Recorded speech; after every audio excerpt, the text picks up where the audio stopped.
तो पता नहीं मेरा सर बहुत घूम रहा था। ये मेरा मूड ठिकाने में लाने के लिए मैंने मूवी चलाई, क्योंकि मेरा माइंड डाइवर्ट हो। पर मेरी लाइफ में शांति हो ऐसा तो पॉसिबल ही नहीं है। फिर आ गया था मेरे घर पे एक कबूतर। थैंक यू, घर कम और जानवर हाउस ज्यादा लग रहा है। कभी छिपकली, कभी कबूतर। मुझे लगता है हाथी, घोड़ा, कुतरा, बिलाड़ा सभी बाकी है मेरे घर में आने के लिए। गाइस, मैं तो पागल हूँ, आप भी पागल हो जाओगे मेरे साथ। फिर हमारे घर पे आ गई वेफर, वेफर नहीं वेफर्स, क्योंकि घनी बधी वेफर्स आ गई। मेरी बहन का मास्टरमाइंड देखा आप सबने? फिर अंदर घઉં रखते हो ना, मेरी बहन ने वेफर रख दी, फिर डब्बा सहित। मम्मा ने बनाई गर्मा गर्म चाय, साथ में वेफर पण तड़ी। आहा क्या बात है, मेरा तो सर घूम रहा था और मेरी मम्मा ने मेरे लिए चाय बना दी।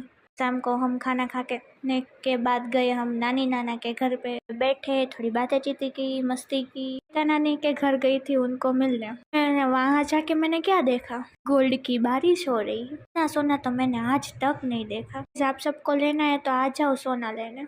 मैंने नानी से बोला भर दो सब जल्दी जल्दी सोना, ना पुलिस उठा के ले जाएगी आपको और मुझे भी।